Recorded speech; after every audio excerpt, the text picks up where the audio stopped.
All right, so let's get into another Friday Live Day event. Thank you all for joining me. And I don't know why it says that my name is my wife's name. Hold on. It's pretty funny. I can tell my wife has been using this account. There, that might work better. I am Rustin Van Auken. That is me. You can call me Amber. I'll probably still answer. Anyways, so this week we're actually going to get into somewhat of a controversial topic that I don't see a lot of people actually getting into. I know on previous Friday Live Day events we have talked about social media marketing. This topic is social media marketing dead? Like just dying? I hear this a lot, and from many different coaches out there, and one of the biggest ones is, I'm not seeing the things that I used to see, and people are just not engaging, and I don't see anybody coming from social media anymore. So thought it was important to kind of address this a little bit, right? And I'll be reading some of my notes because I took a bunch of notes on what it is that I wanted to talk about. One of them is the algorithm apocalypse. Now they change the algorithms up on pretty much every social media platform constantly. And by constantly, I mean probably easily 4 or 5 times a month. Just little things here and there. Sometimes they do major updates, and then everybody gets an email, and especially digital marketers and social media marketers really get to know a little bit about that stuff. How to mess around with it, couldn't tell you too much. A lot of the time it seems to have a mind of its own, right? So let's get in a little bit about how to kind of overcome that in a way, right? How to kind of understand it, right? Every platform has this algorithm, right? Let's take like Instagram, for instance, right? It prioritizes like engagement, like likes, comments, shares, things like that, over just about anything else. So if you're on that platform, you engaging will actually allow some of your content to reach further, right? Well, TikTok rewards people for like short form content, right? And has like a really good hook, right? And it will actually allow your stuff to go further, the better that it is, right? And so it might not be able to recognize like what you're saying in the video, or what you're doing in the video, but what it does do is it actually takes a transcript of what it is that you've actually put up there, and that's what it gives you. So focus on the engagement and not on the going viral, right? If you can create some of those posts, right, and that encourage interaction, right? Use some polls, some questions, interactive stories, just about anything to kind of like spark some kind of content, or excuse me, some kind of conversation in some way.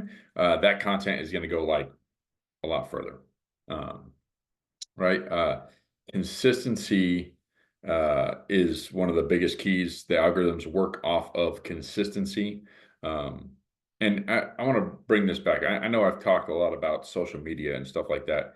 And in marketing, social media is where most people want to get a lot of that free organic stuff, right? So that's why I'm kind of talking about it so much. And that's why I have so many different topics on it. And we can get like, really specific on different details of it if you really want to. But if not, don't worry about it. I'll continue on. So kind of like the secret to getting more than a couple of different likes in specific things is to write some captions that feel more conversational, right? Not so much like selling right in the beginning, right? Speak directly to those audiences that you're speaking to, right? That you actually identify with, right? Speak to their challenges, speak to their goals, speak to the issues that they're having, and you could also provide your expertise, provide your more value in what it is that you're doing. So, that helps quite a bit. You can go on other people's stuff and provide tons of value, especially on Instagram, because it prioritizes a lot of engagement. What you do on other people's stuff, for your stuff. So if you could do that and be like, somebody asks a question like, how do I get, unstuck with burnout in my business? And you have that expertise, you can provide that expertise to them, and that actually will engage a lot of, or will foster a lot of trust. And most people will gravitate towards, well, what do you do? Because you know so much about this, right? So, um, organic versus paid. Um, that's always been kind of like some people want organic, some people want paid, some people use organic and paid. I suggest using a mixture of both. Um, and to start off small, right? Especially if you're going to use paid, start off small, or maybe $2, $5 a day. I would not go over $20 a day if you're just starting out, because you really want to see what the algorithms are doing with ad spend and things like that, and you want that you want those analytics, right? You want to know the demographic of who's doing what, how long they're doing it for, things like that. Who is actually becoming a lead, who is actually engaging in your business, and then you could scale up from there. Right?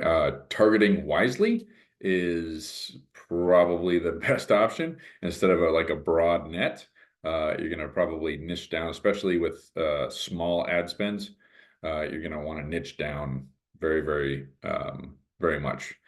So let me back up a little bit. So the difference between paid outreach, or excuse me, organic outreach and paid outreach, the more money that you put into paid, the faster people come out.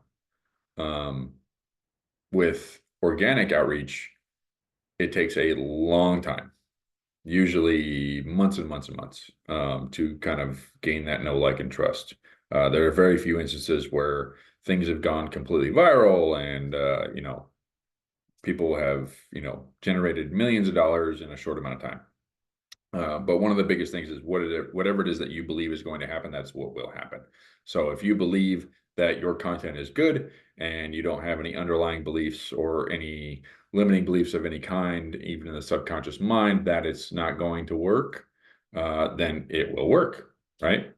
So be aware of that, and get quiet and see how you feel when you go, okay, I'm about to post this, because that energy that you posted in will be the energy that you get back. If you posted in, I don't really like this, but I'm gonna post it anyways because it's something to post, you're gonna get a lot more of nobody likes this, right? So be aware. Talk a little bit about A/B testing. Uh, I believe that there are some platforms out there, some are free. Yeah, there might be a couple that are free. I do know that there are paid ones to do A/B testing on your posts. And you could actually like test different creatives and different headlines and different things like that. I do know that, testing can get expensive, especially if you have like, multiple things to test. Or you run multiple different campaigns on multiple different products or services. I suggest just stick to one and change one thing and just see how it goes. Whether it's, red in the background of this one and green in the background of this one, and see which one gets more engagement, see which one people are looking at more, people are clicking on more, whatever, or, engaging more in the comments, stuff like that. And then that'll be able to kind of, move towards that. You could change up your call to actions a little bit. Now, I believe that everybody is selling in some way, shape, or form, but I would not sell right off the bat. Hey, if you have this, I have a solution, come buy it, right? I wouldn't do anything like that. I would be more subtle. Like, hey, I have been through this part in my life, and it really went through this, and these are the steps that I took to get to an amazing point in my life.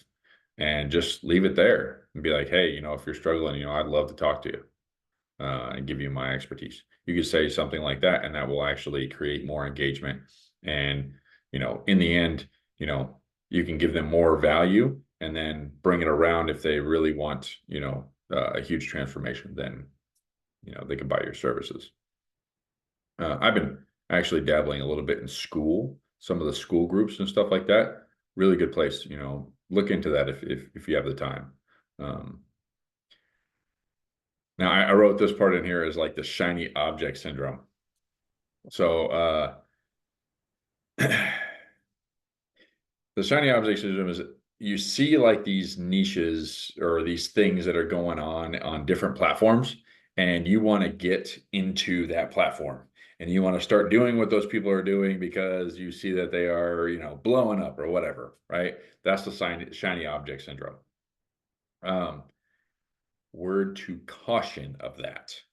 Uh, More often than not, they have been on that platform for quite a bit and they know kind of what works, right? So I implore you to use like an 80-20 rule. Know what works for you, say like it's Instagram or Facebook or TikTok or something like that, and put 80% of your attention into something on one of those platforms. And then 20% of your attention onto dabbling in other platforms. Because if just like, with any business interjects, if you split your energy, it's probably not going to be, coming from there in a holistic way if you're constantly split up. All right, kind of the same deal. Evaluate exactly where your audience is at. So if they made a switch, let's just say, originally they were on Instagram and they were absolutely loving it. And then now you're just not seeing any engagement whatsoever. But those same people are engaging on something similar on TikTok, then you can, go, okay, well, let me do like 20% over here and see if I get some engagement. Now you're getting more engagement over there. And now you can start, moving more of your attention back over there. And then that usually works too. You could test some things without kind of over committing. I suggest if you're going to test something, I'd do like 30 days of, let me do 3 posts a week in this platform or, something small for like a 30-day period, and then test that against whatever your 30-day was on your other platform. And then go, oh, well, these people are engaging more on a 10-second reel than they did on a 1.5 minute value content that I'm giving them. So it's just a small little way to be able to test on that stuff. Focus on a lot of your return on your investment, right? So your time, if it's not a paid thing, then your time would be your investment, right? So if you're spending 2 hours on the content and you're not getting anything back, then your return on investment is zero. But say you're spending 2 hours on the content and you have 15 calls, right? So now you have 15 sales calls or 15 value calls to be able to give that content back. Now your return on investment is huge, right? It's 15 times, right? Or almost 15 times. Divide that by 2. Screw my math. Don't worry about my math. But who knows? LinkedIn might be better for some coaches, and TikTok might be more suited for like manifestation coaches, stuff like that. It depends on where your audience is at. So make sure that you're kind of being up to date on where the audience is at that moment, right? And what content that you're giving, is it similar to some other content that is going on there? And how much of that engagement is actually happening? So I hear a lot that content burnout is a real thing. I hate doing this, or I don't like doing that, and this is, just not getting it done or something like that, right? So you got to balance a little bit of quality with the quantity, so to speak. I suggest like batch creating content. Like, I've talked before about using Taja AI. It's a really good tool if you're going to do like a 10-minute video or something like that. You can cut it up, or if you have, like a Zoom call and you're interviewing somebody, and to use that, because then it gives you 5, 6, sometimes even 10 different little snippets that you could post on social media, and you've only done one part of the content, right? Technically. And that will help you from getting some of that burnout, because it takes away from having to edit it, specific things, add specific things to it. This way, all you got to do is just upload it, add some music to it, maybe, and maybe like a sticker or something, and you're off and running. Focus on a little bit more on evergreen content, right? Create some things that are relevant over a longer period of time, right? If you talk about, I see ads nowadays that talk about 2023. Like, no joke. I keep seeing them and I don't understand why. They must continue to work, because as soon as I hear it, like, hey, if you're a coach and you really want to know how to grow in 2023, then do that. And I'm like, swipe. I just, that's done. I don't want to hear about 2023. We're about to be in 2025, right? So create some evergreen content that's going to last over time. I suggest not using a month or a date or anything like that. Something that speaks more to an issue that is going to probably be there for the end of time, right? Like burnout, or, getting cuts on your hand. It's going to happen forever, right? So just, little tidbit there. One thing, motivational quotes. They will always work forever, because people keep having more people, and those more people need more motivation.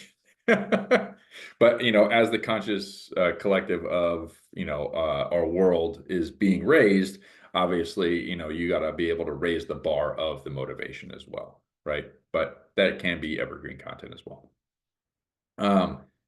Use those templates and tools like we talked about. One of the important things that I do that really helps me out a lot, like links and specific things that I use constantly, I keep them in my notebook on my computer, and it's just a copy and paste. This way I don't have to keep writing it and keep typing it in, or, searching for it or anything like that. Just boom, boom, done, right? Really good way to do it. So let's talk a little bit about repurposing content for a second, because I wrote that down because somebody asked me, like, can I just keep rolling the content through? And I was like, you can. Realistically, I wouldn't really do that. But what I would do is kind of move it into like a blog or something like that, right? So if you have this content that's, we'll just say it's evergreen, and you want to use it in Facebook, TikTok, Instagram, and all those, and you've done that, you might have done that twice, a couple of times. Maybe it's time to move it into a blog, help out your SEO a little bit with some, one of those posts. It could be very powerful too, especially when people are searching for you or searching for, the solution to an issue. If you're having webinars and things like that, make sure that you record them and they become a content. Just do it. Probably self-explanatory. I see a lot of people doing it. They go live, they don't record, and now they are trying to post about something that they already talked about in a webinar, and now it's more time spent. Your ROI goes way, way down. So if you're gonna get on a call, if you're gonna do free content for somebody or do a live, please record it, make it into a content. I do it. You've probably seen it. But that's the reason why I do it. Results-driven content is a big thing. So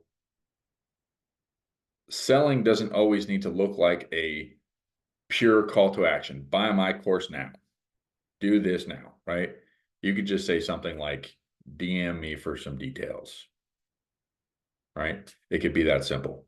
Or I'd love to talk to you some more. Put something in the comment, right? Especially on some of your engagement posts. One thing I have been seeing lately is a lot of people putting these engagement posts that have absolutely freaking nothing to do with what it is that they that they offer or that they have expertise in. I watched one the other day. I saw it. It was like, what are you doing for your birthday this year? And then they had all these comments. I mean, like 100+ comments. After each one of those was DM sent, DM sent. And they were selling to people about a VA service, and they were asking about that stuff. Please don't do that. That doesn't feel right to me. It probably doesn't feel right to you. If that's something that you feel like you have to do, I would reevaluate how it is that I'm working in my business, because that's not something that I want my brand to be associated with whatsoever. And I think it's a little underhanded. But that's just me, maybe me putting a little bit of judgment on it. It just doesn't feel right when I think about it. And I have done it before. And I didn't get back to anybody because I knew immediately that it was not something that I wanted to do. I just was like, hey, that's awesome. Great. Good job. Instead of trying to sell. So just something to think about. Um, yes, when you are sharing relatable stories, showcase your expertise and do your best to resonate with those struggles that they're having, right? Um, so what works in 2024 might not work in what works this year. See, there I go again, talking about evergreen content. What works this year, because we're coming up at the end of the year, probably is not going to work next year. They're probably going to change a bunch of things. So I know right now, Facebook groups are a big thing, right? Um, Discord servers, things like that, LinkedIn groups, they're a big thing. They might not be a big thing. I've actually been looking into the school groups like I talked about earlier. That seems to be popping off pretty good. It has been for now for close to a year. I know Alex Ramosi kind of got into it, and he's really, I think he was one of the co-founders or something of that, and he really started to promote that, and it's starting to blow up. Um, it has made multiple millionaires, I'm sure. But again, what's working this year might not be working next year. So, because that is such a new platform, a lot of people are starting to gravitate towards it. Um, and again, kind of shiny syndrome. So 80/20. If you really want to get into that, I think it's like $99 a month or something like that. It's about, free groups, and then you do tons of value. And then if they want to, enter into your energy, then there's a paid group that gives even more value on top of that, and accountability. Um, the short form video has kind of been like the big thing this year. Most people, start with a strong hook, right? And, like, here's why my transformation works type of deal, right?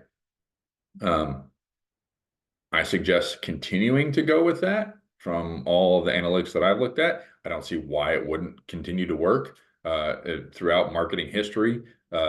Hooks work really well right in the very beginning. I think maybe trying not to be so loud is where it's kind of going, because it's been, kind of oversaturated. There's so many ads and so many everything out there that it used to be that the loudest person got the most people, and I'm starting to see a shift away from that.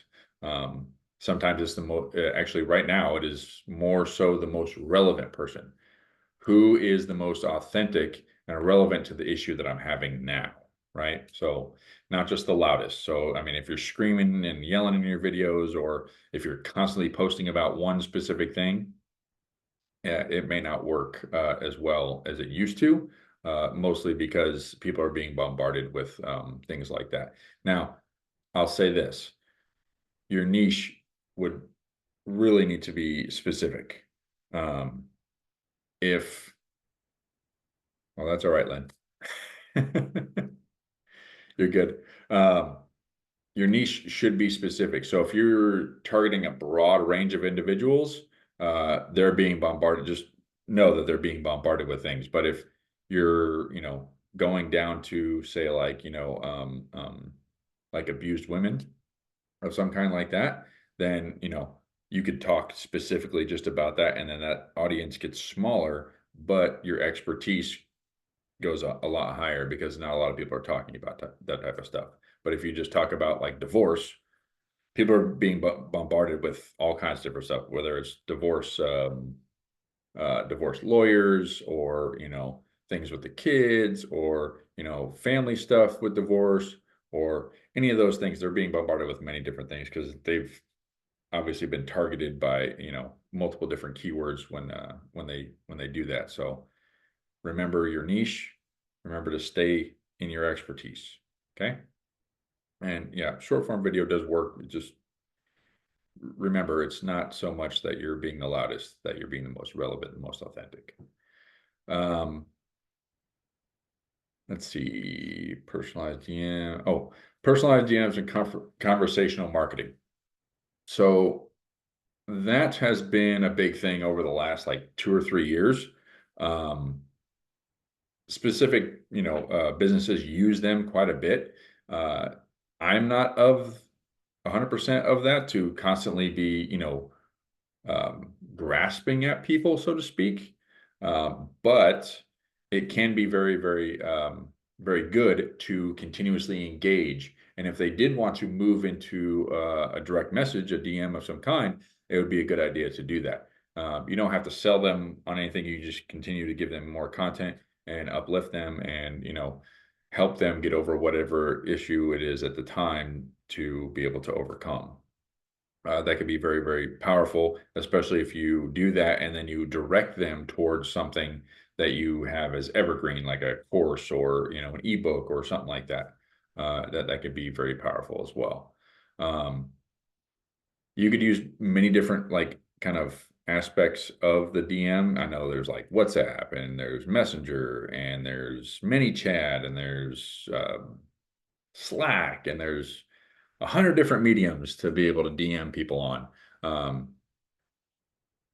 do your best to meet them where they're at. So if they really want to use WhatsApp, use WhatsApp. It's not that big of a deal, right? And if you're not, signed up in that, most of those channels are free and they're very, very easy to use. But do your best to be as comfortable,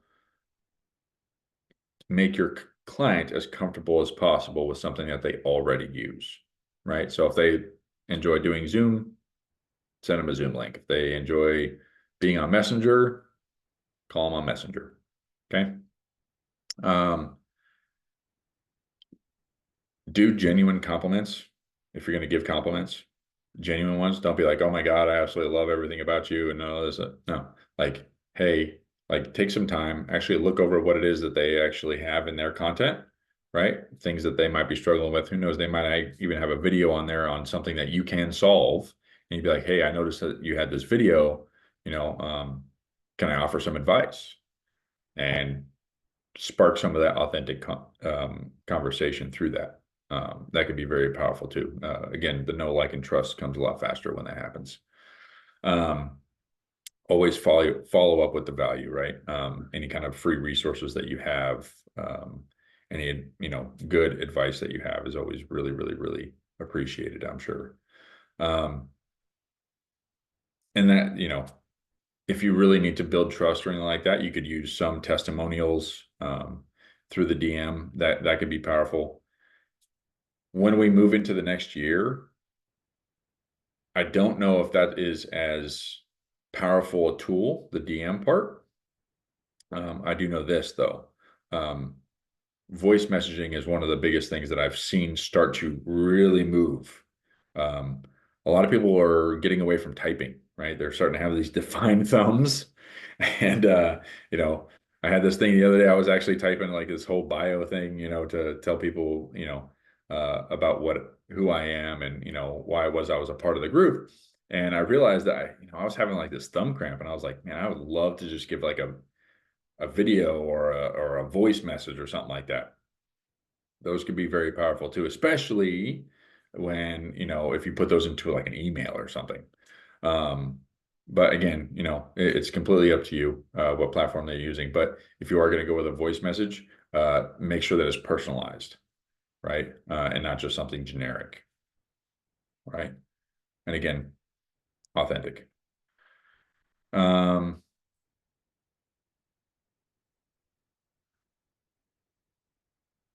yes. Um, the other thing about the voice messages or the video messages that I do want to bring up, because I wrote in here like, voice, video, trust. Most people psychologically will not gravitate towards somebody that is behind the scenes, right? Um, if you're kind of like, behind just the words, there's really no emotional connection there. But when you send those video and those voice messages that are personalized, people get to hear your voice, they get to see you, and they know that you are genuine in whatever it is that you're conversating with them about. So extremely powerful. I talked about giving free resources. Make sure those resources are relevant to the issue that they are having at that moment when you give it to them.